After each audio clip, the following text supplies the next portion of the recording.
welcome to the Daily Grind. My name is Kelly Johnson, your fun and friendly host. We are on episode 23 of season 2, the very best one yet. I wanted to give a quick shout out to John Pound Photography. We worked with John on our podcast, Brand Photography, and the portraits turned out incredible. He was very professional, and I enjoyed the entire photo shoot experience.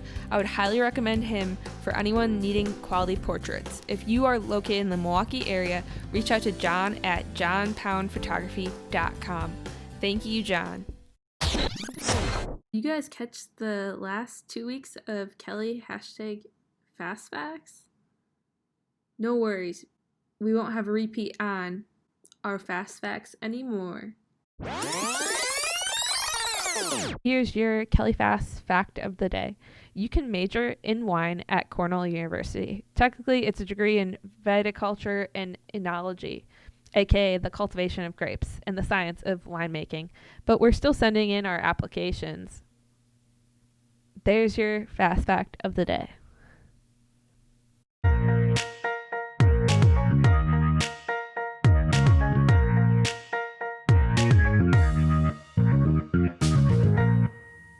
We're going to do a brief introduction to our special guest. For today, we have Daniel Cruz, the co-founder and CEO of Wash B&B. Wash B&B provides linen and laundry services for short-term rental owners, property managers, and Airbnb hosts. Daniel lives and works in the Milwaukee area, so welcome to the show, Daniel.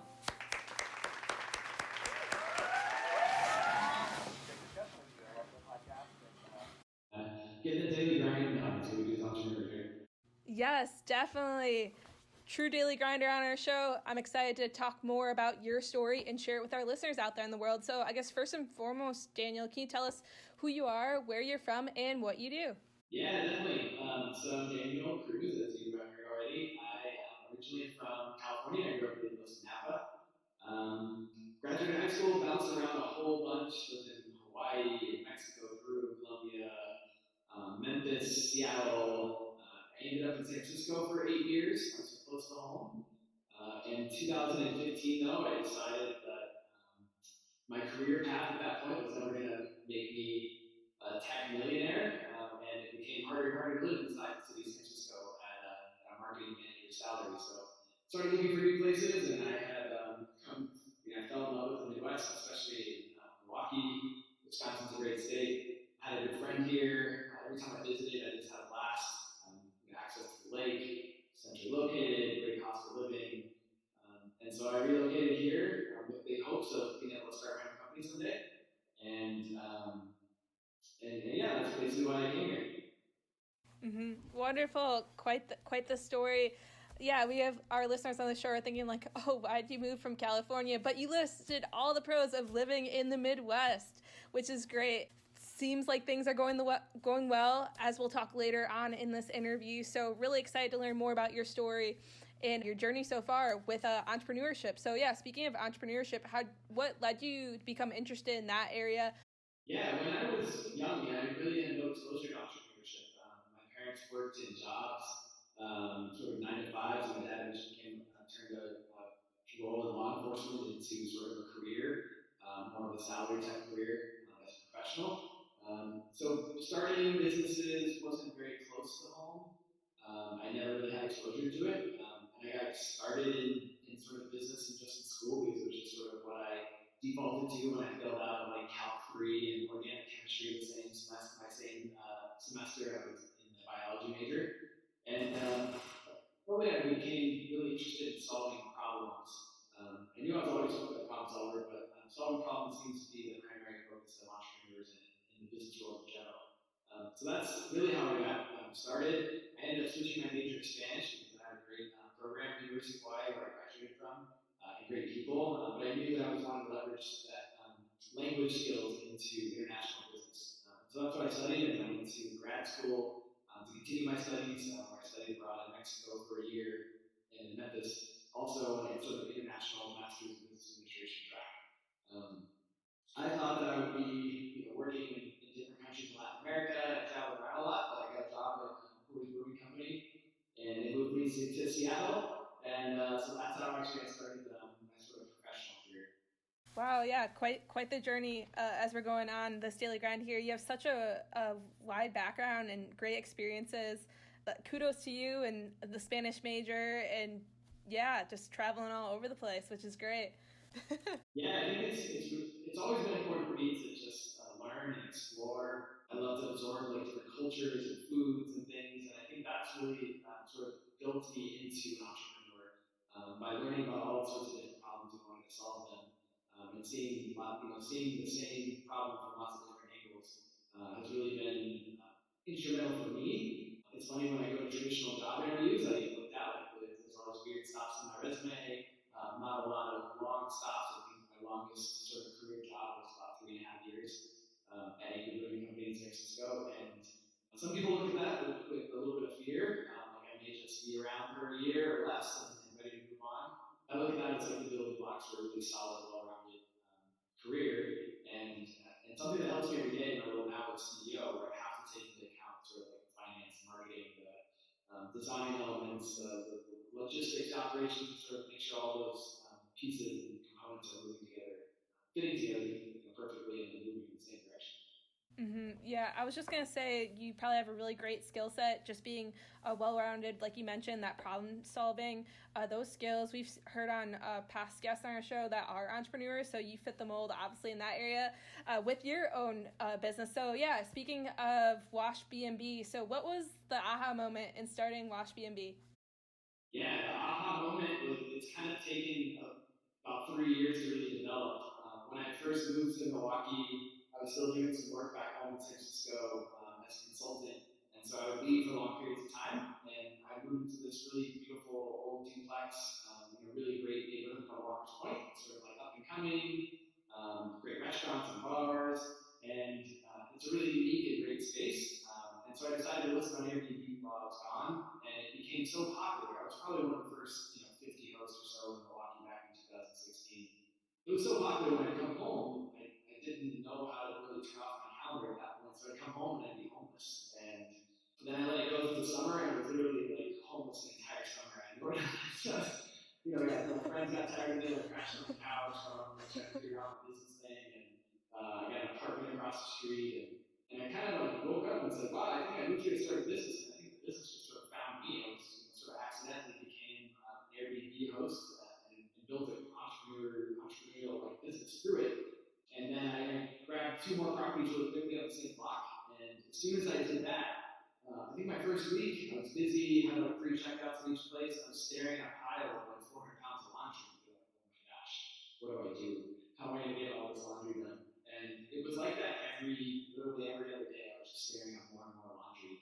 I called a bunch of companies to try to figure out how I was going to get it done. I called everybody from like the biggest hotel chains all the way down to your local sort of corner laundromat, and nobody really had a great solution. The big companies laughed at me and said, 500 pounds of laundry is nothing, kid.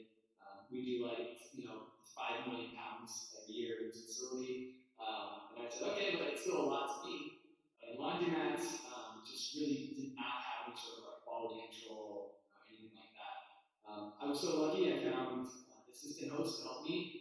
Her name is Kat. She's the co-founder of Watch Me now, and she was a college student, and she loved doing laundry. It was just like one of the therapeutic things for her. And so she became my laundry sort of solution. That was great until she graduated and she no longer wanted to spend sort of her homework Sundays doing laundry in the laundromat, because literally it was about a 6 to 8 hour job every Sunday, every week. So when she graduated and left, and I had a different job at that point too, I was back in the same role, calling the same people that laughed at me before. They laughed at me again and said no, and still was sort of looking at the solution. And the real aha moment came almost 1 year ago exactly. I was introduced to some Airbnb hosts that were setting up new properties in Milwaukee. Setting the stage a little bit. This was supposed to be the summer of Milwaukee, right? We had the Democratic National Convention. Those conventions are always massive generators for Airbnb hosts and hospitality companies in the area. Golf tournament, the Ryder Cup, the typical sort of Summerfest pushes, and none of us in the city have ever had really problems getting to almost 100% occupancy in the summer. The summers here are just so amazing. So I looked at all these companies and groups and saying, oh my gosh, I don't know if I can ever amass the capital to really keep up with them in terms of number of units and being able to grow that way. But perhaps I'll go back to my San Francisco roots and say, when there's a gold rush going on, where's the real money? The real money is in selling pickaxes and jeans or whatever products you are to the gold rushers. And I knew instantly that moment it had to be launch because it was something that was scalable, something that you could automate generally, not completely, but you could automate. And it would, a single solution would really work in any sort of market. So it just wasn't going to be limited to Milwaukee's gold rush, but the shift to short-term rentals was something I saw coming over quite some time. And that's how I sort of the aha moment got started. That's awesome. Such a great story. And again, going back to that problem solving skills that you have, you identify the problem, you had the how many pounds of laundry piling up being an Airbnb host, and now you're able to solve that problem. Yeah, just I can attest to just being a Airbnb guest, the importance of having the place looking nice and tidy, as well as having the clean linens and whatnot. And laundry is that category is a very essential. Like everyone does their laundry. Like you have to have stuff clean. So. Right. 100%. Like if you don't have the things clean and ready to go, I mean, you're just instantly failing at like the most basic hospitality transaction. And that's to be able to welcome people into a space that feels safe, that's secure, that's warm and welcoming and inviting as well. Yeah, really well said. Before we jump more into Wash B&B, can you tell us about your startup journey then? Like you competed at the Summerfest Tech, participated at G Beta and Generator Startup Accelerator. Like what can you tell our listeners out there that are not familiar with those entrepreneurship resources? Yeah, definitely. I think interestingly enough, for the last 7 years I lived in San Francisco, I lived in literally the heartbeat of the startup world. All of my friends and neighbors worked in startups. All of the companies around me were startups. But I really had no idea what that entailed. I knew those jobs would be fun, and there's lots of money flying around and parties, and then you go raise money for people like Sequoia, and they just write you like fat checks, so you can take all this risk and hopefully build a big giant company out of it. That's a sort of this essential background in like creating a startup that I had. I knew a little bit about starting a company, luckily through my Airbnb stuff, where I futzed around with like, do I create an LLC, entity selection, accounting principles. Like, it's very different to do that like from scratch versus doing that at a company where even if you come into work as an accountant, you have a very prescribed set of tasks and lists that you're going to do. But here we create everything ourselves. So one of the first things I did was said, okay, I think there's some startup help around. So I went to Generator, who's sort of a big tech accelerator, startup folks here in Milwaukee, and grabbed office hours and said, I think I want to apply to one of your programs. And how do I go about doing that? And I asked them sort of what my idea was and things. And we got to a point where I said, I love your idea. I don't think you're right for this program because we're looking for companies that have a little bit of established growth and things. But we do have a separate program called G Beta, which is exactly for entrepreneurs like you that are more in an idea stage and trying to figure it out. I went to office hours there with Molly Dill, who was awesome, and wrote an application, pitched an interview, and got accepted. And that was sort of the beginning of the journey there. And meanwhile, I went around and sort of tapped some people that I really enjoyed working with and I thought I had good skill sets to join me. And we all sort of made a commitment, and that kicked off March 12th, I believe was our first date. It was in person, and everything after that was literally canceled and pushed to Zoom. So it was a very interesting time to quit your well-paying corporate job and do all this stuff and then create a company that was going to be making money on hospitality when it looked like that was going to go away forever. Yeah. And yeah, we've had really good success building the company. Obviously, some major downs, some big up moments too. I think anybody that's ever tried to do something like this will tell you how the highs are so high and the lows are so low. And the goal is to try to like, shorten some of those a little bit, or the wave that happens between them. And then Summerfest Tech was one of those high moments for us. We got accepted into the pitch competition. I believe there was about 55 entrants, and we made the sort of final 12, and then we made the final 6, and we got to present to an audience full of really well-esteemed, established investors. And we ended up finishing third, which is awesome. That's a very non-traditional startup with a growth path that many traditional VC companies don't see. They see a good investment is like Instagram, where you invest in eight engineers to create a product that may sell for $1 billion 18 months later. WashMeD will never be that company. We can grow that big, we can grow like that, but it's going to take a lot more people and sort of manpower and things to get there. Mm-hmm. Definitely, yeah, really well said. Really appreciate sharing behind the scenes of your startup journey and just giving us more insights in regards to working with these accelerators, participating in these competitions, pitching to different people out there to kind of grow the brand from the idea to here we are today type of thing. I really enjoyed too the prior question before on just in like Airbnb today. If you guys don't know what they do already, yeah, it's definitely trending right now, and I think it's changed the way people travel and experience new things, and you're part of that with WashBnB. So yeah, speaking of WashBnB, can you tell us the latest and greatest, more about it? What's the product services that you offer? Yeah, definitely. So the aim with WashBnB is to solve a problem that everybody who's ever hosted anybody in their house knows this problem intimately well. If you have an extra bedroom, you know what it's like to have your family come over and have to change all the sheets. If you have 2 or 3 kids, plus your bed, plus the guest bed, and you're looking at laundry day once or twice a week, the recommendation is washing sheets once per week. You're washing like big linens that are hard to fold by yourself. Everybody's trying to fold the fitted sheet, tries to fail at it miserably until one special grandma or somebody like taught you how to do it, finally stuck. And like, okay, I got this. But so everybody really connects to that problem. And so if you're an Airbnb host, that problem is basically multiplied by about 2 or 3 times per week. So imagine washing all of your towels, all of your linens 2 or 3 times per week in your house, and doing that within a short time. It's really a hard problem to solve. It's okay if you have one, maybe 2 properties. You get beyond that, which many hosts are now investing in multiple properties. It just becomes impossible. You have to have help, or else you become an Airbnb laundry manager and not a hospitality manager.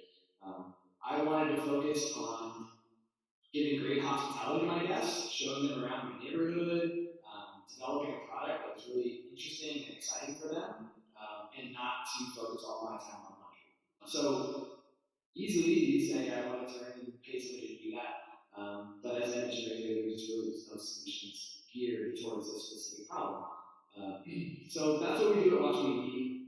We aim to basically automate the process of providing luxury linens for your guests. Every reservation, every time. That means that it is a rental service, but the way I like to think of it is it's basically the end of your linen and laundry problem. It just shows up, it happens. You make the beds, you take the old stuff, you put it in bags, and the sort of cycle just keeps going on and on and on. We select linens from basically the same exact products of the world's best luxury hotel chains, like Malia Hotels and Ritz Carlton's, Four Seasons. We're using the same 100% cotton linens that they use. It's really important to us both from a sustainability perspective and a quality perspective. Um, and then we basically make those accessible. Those are really expensive. If you go online and try to purchase the sheets that you slept in at the Ritz Carlton, they're going to cost you $800 just for like a flat sheet and a fitted sheet, and you got to buy like $100 pillowcases and things like that.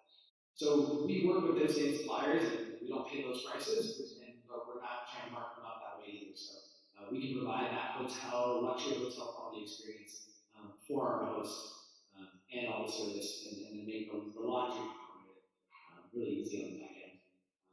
Watch Me Indeed has been a really interesting journey. As I mentioned, we got started. We already knew we had one customer. Of course, my units, but then one other customer who had 5 units right out of the gate. So we got started. So we were sort of lucky that we got to start revenue from day one.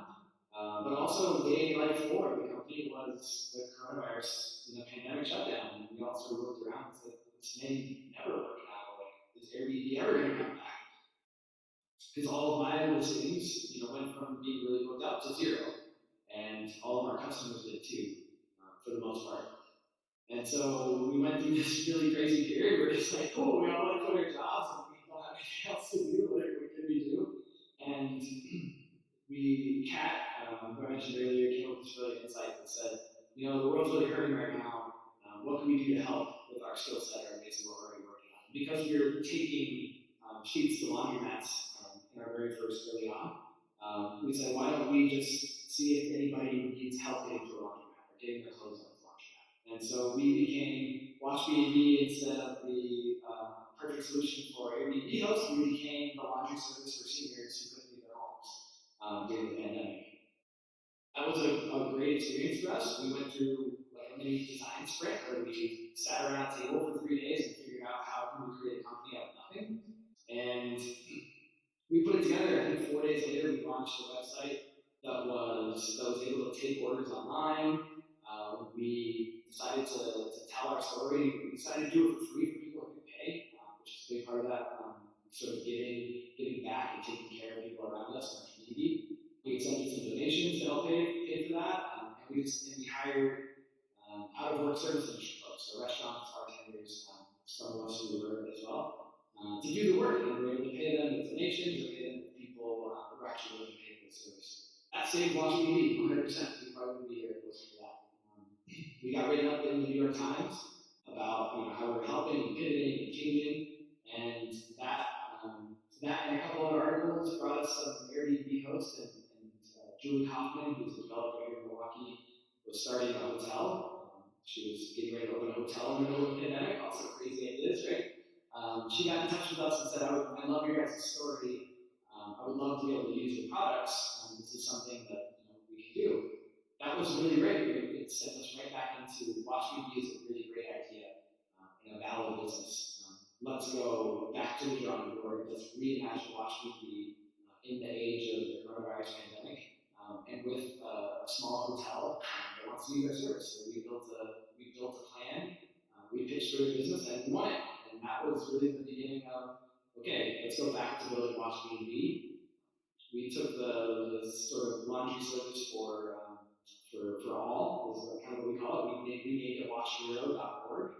And we spun that off. We made Kat the CEO of that business. And then we all got back into really building Watch B&B. And that's what we've been doing for the past 6 months now. Yeah, quite the grind you had the past couple of months, this year in general, with coronavirus happening, with everything locked down, businesses shut down for a period of time. Some businesses are still limited capacity and operations, but it's really cool that you used your creative problem-solving skills as well as pivoting during a pandemic. That's crazy. Overcoming those challenges, it just shows so much credibility to Watch B&B, building and supporting your local community, as well as, finding solutions, coming across those problems, thinking outside the box and sustaining in the long run, which is super important. Really great, unique story. It probably answers my questions in regards of how you set yourself apart from other hospitality and laundry services. Creating Wash Hero, I'd probably say. Yeah. I mean, that was definitely a big moment for us. It's almost something a little bittersweet now because we've found a viable business model for Watch Hero. But of course, we're still trying to figure out the Watch B&B business. We're sort of under-resourced, under-capitalized, and don't have a lot of time. So it would be great to have a little more time to continue to work on Watch Hero. But for now, we're really content with. We've got about a dozen or so regular customers that sort of stuck around at Watch Hero. And we're not going to leave them hanging because they're just amazing, mostly seniors who really kind of depended on the service now. And our hope is that we are going to support Watch B&B maintain the 10% ownership stake in Watch Hero, but with the same sort of co-founder owners. And so we hope over time that as we grow Watch B&B, we can contribute some of those funds into helping a really great cause, which is Watch Hero, and helping Kat on her journey as well, because she really loves that Watch Hero business and giving back to people. But for the Watch B&B thing, I'm a value creator, and so that's really what I think sets Watch B&B apart. We're creating value and what I call the 4 pillars of value, and those are around convenience, quality, trust, and sustainability. And there is no other service for hotels or anything like that can deliver those 4 pillars of value, basically. So if we can create value for our customers using those 4 main pillars, it really helps not worry about competition, sets us apart from everybody else, because it's no longer about price and what the service costs. It's about creating value for our customers and also for the guests, which is important for the Watch. Yeah, really well said, Daniel. I really enjoy it. I can just kind of imagine or just visualize the four pillars, what Wash B&B values itself on, just generating that value as well as providing that to your customers and consumers out there using your service. So yeah, speaking of like services, you mentioned earlier in the interview you provide the luxury materials, exclusive linens. How do you choose what brands that you work with then to provide that? Yeah, it goes right back to that value chain conversation. We're looking for brands and partners that are, one, have a similar set of values that we do, and two, are also value creators. They're looking to create value through our service, through our partnership, through our customers, through their guests, right along those lines. When it comes to brands, sort of the materials we're looking for, sustainability and quality are like definitely the two biggest ones. We're looking for the highest quality products at a reasonable price. And then we're also looking for things that are sustainably sourced, that we can wash and maintain sustainably, and that we can also recycle sustainably once they're past their usable life. That's great. Again, going back to the value creation, which is super important. Are most of your customers are in the Milwaukee area, if I'm correct, or you're looking to expand? Talk about more about your targeted demographics. Yeah, Milwaukee, we always knew would be a great market to start this up. As we mentioned before, I love Milwaukee. It's got a great little, small, sort of growing short-term rental Airbnb scene here. So we knew there'd be enough business for us to sort of get our feet wet and sort of do a lot of testing, understand what our customers need. We have three kind of different customer segments. One are just sort of regular Airbnb hosts. The other ones are like professionally managed properties, and the other are boutique hotels. There's a great mix of that here, and we're lucky enough to be working with customers in all three different segments. We've got lots of inquiries from around the Midwest and actually some from around the country as well now since we put our website up and people are sort of discovering the problem that we're solving for. And the goal really is, I think, moving forward, close out this year strong, keep taking care of our existing customers, take everything that we've learned and build that into a strategic plan for 2021, which will take us definitely to new markets, whether that be through a franchise model or us going out and building our own stores and logistics networks remains to be sort of seen. But we're sort of leaning towards doing as much on our own as possible. Finding really great partners who've got a lot of properties under their control that would make sense for us to move into a market like Nashville, for example, where we can sort of take properties on in the Nashville area, the Chattanooga area, potentially even on the eastern side of the state as well. So that would be the goal, is really just push the model out across the country as fast as we possibly can. That's great. As we say on the Daily Grind, keep up the grind. Definitely. Speaking of, you guys founding this company this year, how did you build your Wash B&B team? Yeah, the Washington B team came together. Kat was a really obvious choice. She was my assistant host, and she was studying communication design at MIAD. It's a school here in Milwaukee, University here in Milwaukee. She was graduating. She went to go to Europe for 6 months. I knew she would be coming back, and she didn't have a great grasp on what she wanted to do outside of some freelance graphic design work. I knew that she would be a great person for this role. I think she's 22, 20, maybe just turned 23, somewhere in that age range, but just has like really great insight, ability to ask great questions, brings a really great design, sort of forward thinking to everything she does. So that would be really great. So she's our chief design officer. She decided that when she got back from Europe, she was like, okay, I'm going to move all the way back from Oregon, back to Milwaukee, and we're going to give it a go. So that was really great to see like that commitment from her instantly. And Brian, our chief operating officer, Brian and I bartended together. That's how we met at Miller Park. It's one of my side hustles, and also for the Milwaukee Bucks. And I knew that Brian, he manages a couple bars. He manages logistics networks for fundraising companies. And he's just like Kat, he's an amazing human being. He's just got great people skills, high emotional intelligence. And I knew that it's one thing to pick people who may have the biggest names in their resumes or whatever that looks like. It's another thing to pick people based on their actual skills and what you see them doing and how they relate to people. Brian and Kat are both the embodiment. Yes, absolutely. I think for me, it's definite. Like I think in terms of diversity, not just in terms of sex or skin color, our religious background and things. Those are definitely important. But I also think in terms of like diversity of thought, diversity of background, diversity in socioeconomic status, diversity really across the board. I think those are important to, as you mentioned, like to create outside the box thinking. Everybody can come up with like, different solutions to the same problem. And as an entrepreneur, as a problem solver, as a company that solves problems, that's really important because you have to figure out what the best solutions are, can talk to people about them, test them, and hone in on the right decisions. It's important to have a great diversity of thought to make that happen from the very beginning. But there are some things that we don't sacrifice in diversity. As I mentioned before, high emotional intelligence is something that we don't sacrifice. I don't think it's important to have people on the team that have low emotional intelligence. Bad managerial skills are sort of the. Yeah, really well said there, Daniel. That's really great to hear. Your team's really making a difference in this industry. Yeah, you mentioned there's specific key traits that you need to have in order to be an entrepreneur and grow your business and things of that nature. And you mentioned a lot of great takeaways for our listeners on the daily grind here. This question, you probably already answered it, or just in COVID in general. But how has this year influenced your impact in the industry?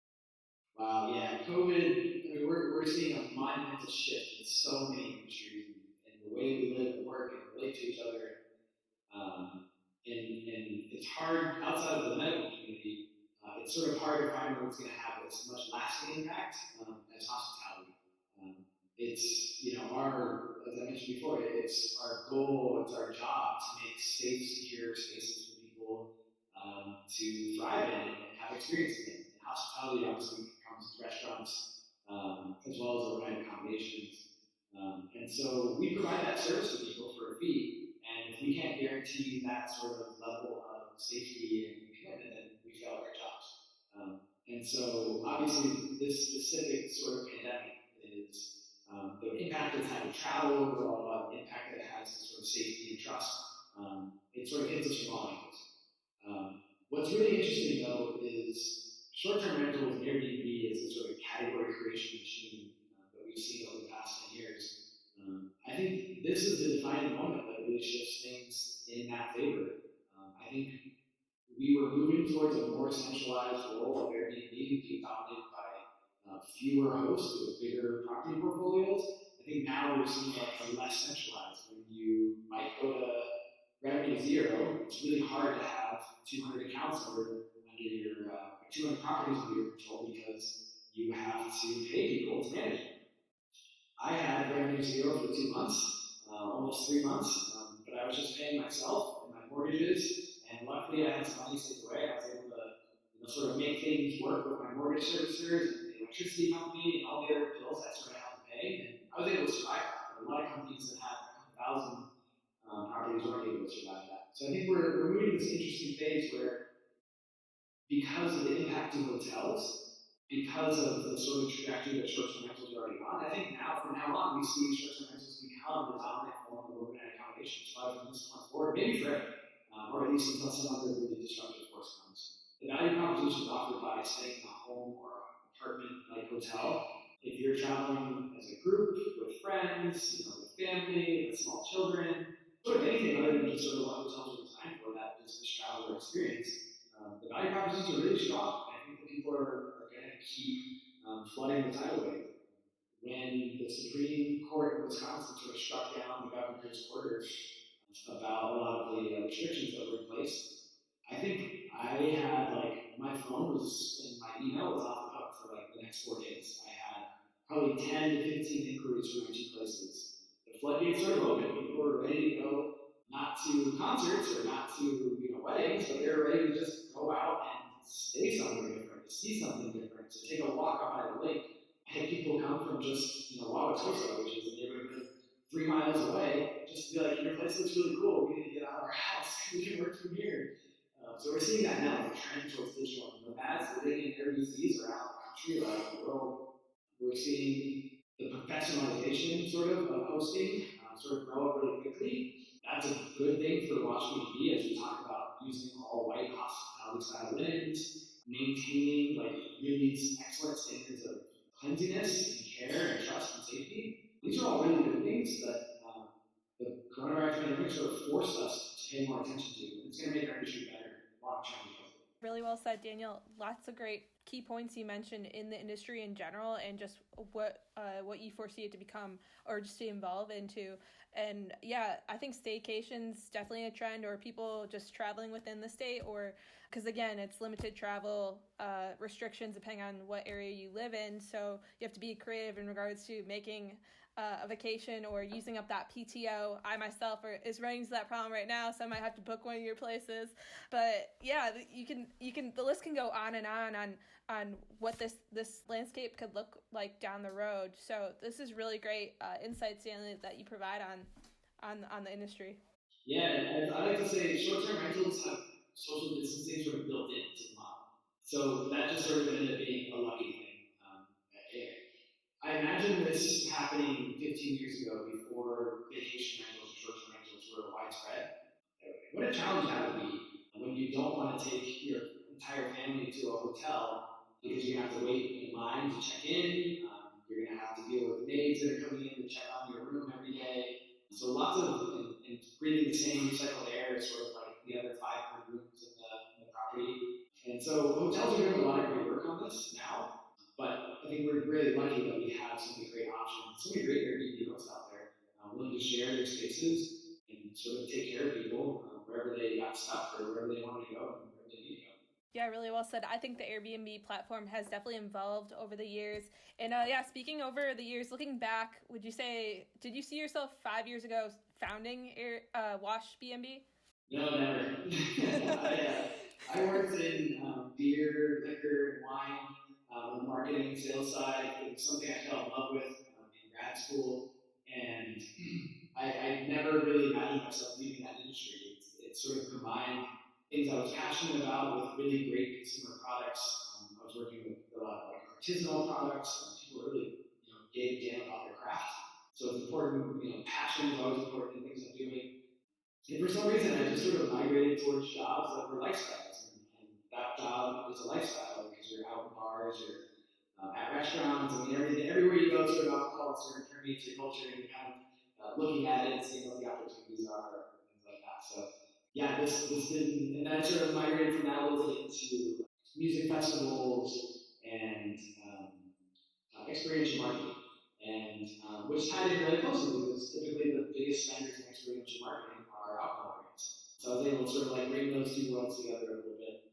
And then hosting and hospitality, I think, also plugs in there, but actually like doing industrial laundry and taking care of laundry was never on my radar. That's okay, yeah, but I think good things happen from different experiences along the way. I think your past or previous experiences have definitely helped you grow Wash B&B to where it is in regards to, overcoming those challenges. I think it's really cool. Again, going back to your strong core team, having that different backgrounds, I think is really important, and it just kind of speaks for itself. A lot of entrepreneurs out there, they come from different industries and they make these amazing ideas, and look where they are today, which is crazy. So we're so glad to have you on the show today.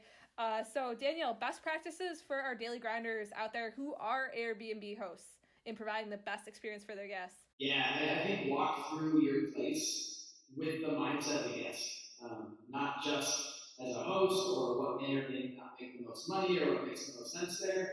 I think it really starts with testing from the eyes and shoes of the guest. And if you don't think you're good at it, get a friend to stay in place for you, and don't give them any sort of like direction or anything, and see what they fail at, because you'll be surprised at how confusing things are in your home to strangers. Light switches, cabinets, drawers, laundry, like sort of everything, like even just how to get in the front door, or where the front door is, or where the parking is. Walk through that sort of guest, we call it the guest journey in hospitality. What's the guest journey? Basically from the time they book your place until the time they depart.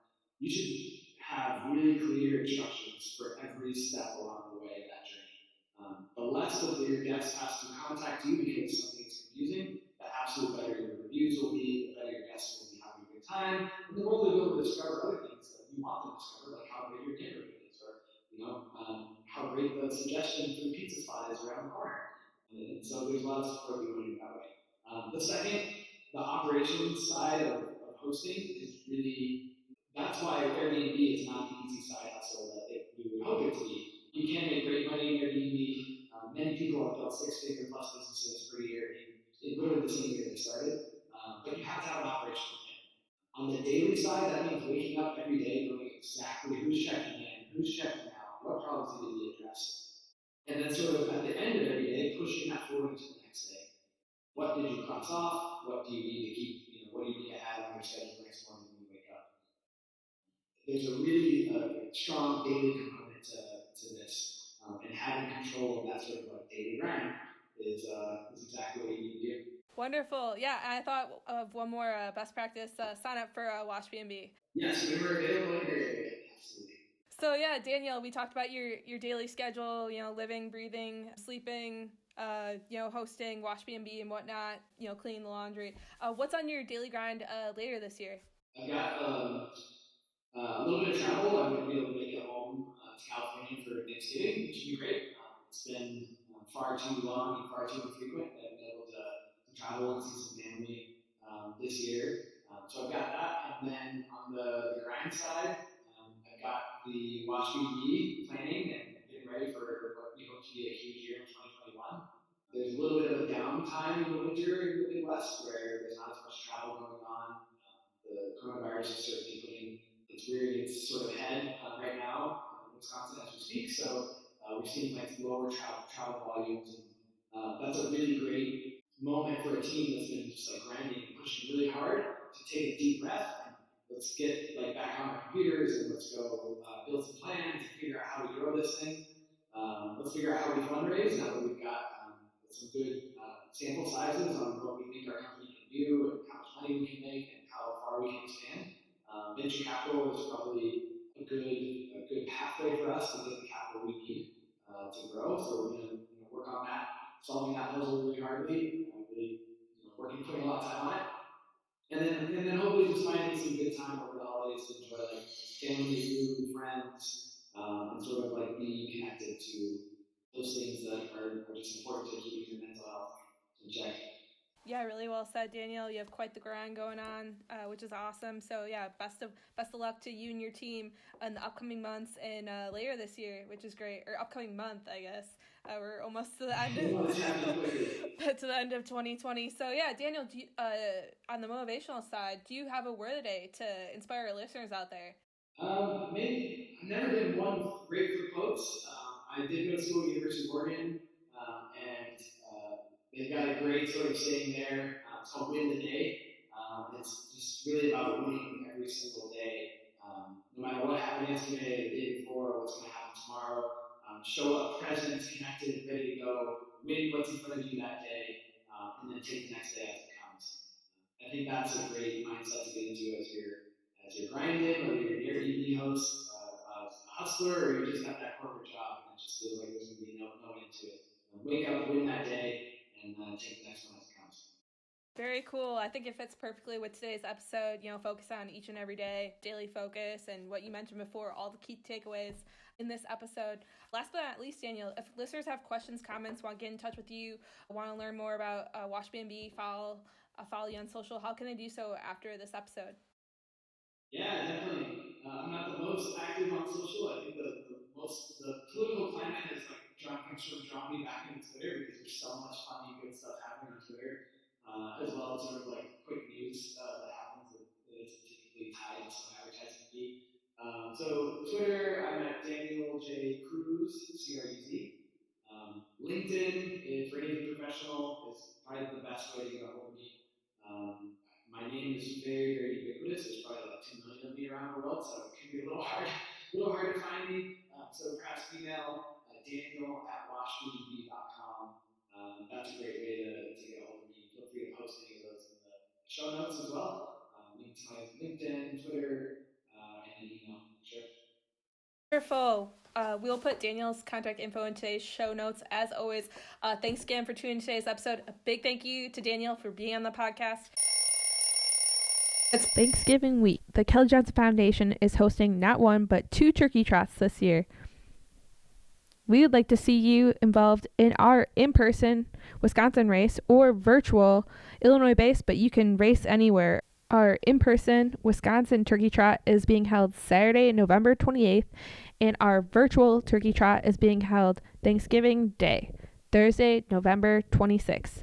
We'd love to see you run, walk, or gobble in our turkey trots this year. Our online registration is open at www.kjfwi.org. Also want to give a shout out to Talk That Sport co-hosts CJ and Jordan Jones, who are also participating in the virtual Turkey Trot 5K. I'd like to give a quick shout out to our daily grinders listening to us on the pod or have been grinding with us since season 1. Feel free to check out our journey so far and share your feedback with us. Give us a rating and quick review on Apple. Virtual high five to you in advance. To find the Daily Grind, follow us on Instagram at Daily Grind Pod and on Twitter as well. Check out our website at www.kjfwi.org. Daily Grind Pod, official podcast of the Kelly Johnson Foundation. Until next time, my name is Kelly Johnson. Have a great day.